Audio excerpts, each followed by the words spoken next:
ഭരണപക്ഷ എംഎൽഎയുടെ വെളിപ്പെടുത്തൽ ബോംബിൽ മലപ്പുറം പോലീസിൽ കൂട്ട നടപടി.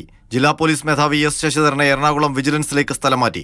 പോലീസ് ആസ്ഥാനത്തെ AIG R വിശ്വനാഥിനെയാണ് മലപ്പുറം SP ആയി പകരം നിയമിച്ചത്. മലപ്പുറം ജില്ലയിലെ 8 ഡിവൈഎസ്പിമാർക്കും സ്ഥലമാറ്റമുണ്ട്. മലപ്പുറം, പെരിന്തൽമണ്ണ, തിരൂർ, കൊണ്ടോട്ടി, നിലമ്പൂർ, താനൂർ ഡിവൈഎസ്പിമാരെയും 2 സ്പെഷ്യൽ ബ്രാഞ്ച് ഡിവൈഎസ്പിമാരെയുമാണ് സ്ഥലം മാറ്റിയത്. മുട്ടിൽ മരമുറി കേസ് അന്വേഷണ ഉദ്യോഗസ്ഥനും താനൂർ ഡിവൈഎസ്പിയുമായ VV ബെന്നിയെ കോഴിക്കോട് റൂറൽ ക്രൈംബ്രാഞ്ചിലേക്കാണ് സ്ഥലം മാറ്റിയത്. IPS തലപ്പത്തും അഴിച്ചുപണിയുണ്ട്. ക്രൈംബ്രാഞ്ച് IG CH നാഗരാജുവിനെ ഗതാഗത കമ്മീഷണറായി നിയമിച്ചതടക്കമുള്ള ഉത്തരവും പുറത്തിറങ്ങി. അപ്പോഴും ആരോപണ വിധേയനായ ക്രമസമാധാന ചുമതലയുള്ള ADGP MR അജിത് കുമാറിന് സ്ഥാനചലനമില്ല. മലപ്പുറം പോലീസിലെ കൂട്ട നടപടിയെ PV അൻവർ MLA സ്വാഗതം ചെയ്തു. അടുത്ത വിക്കറ്റ് ക്രമസമാധാന ചുമതലയുള്ള ADGP MR അജിത് കുമാർ ആകുമെന്നും PV അൻവർ പറഞ്ഞു. ഒന്നാം ഘട്ടത്തിൽ സുജിത് ദാസ് പോയി IPS, ഇപ്പൊ ശശിധരൻ IPS പോകുന്നു.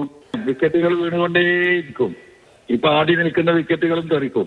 മുഖ്യമന്ത്രിയുടെ പൊളിറ്റിക്കൽ സെക്രട്ടറി P ശശിക്കെതിരെയും PV അൻവർ ആഞ്ഞടിച്ചു. ഈ ഗവൺമെന്റിന്റെ പ്രതിച്ഛായ മോശമാക്കിയത് ഈ പൊളിറ്റിക്കൽ സെക്രട്ടറിയുടെ ഇടപെടൽ ശരിയല്ലാത്തത് കൊണ്ടാണ്. അദ്ദേഹത്തിനെ പാർട്ടി ഏൽപ്പിച്ച ഉത്തരവാദിത്തമാണത്. ആ ഉത്തരവാദിത്തത്തിൽ അദ്ദേഹം പരാജയമാണ് എന്നാണ് ഞാൻ പറഞ്ഞത്.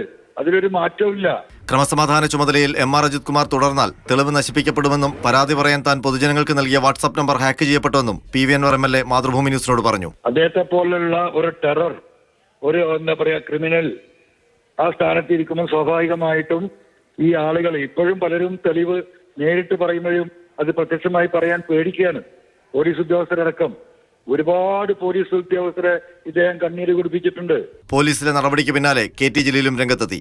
ഫേസ്ബുക്കിലൂടെയാണ് പ്രതികരണം. മലപ്പുറം SP സംഘി മനസ്സുള്ള കൺഫേർഡ് IPSകാരനാണ്.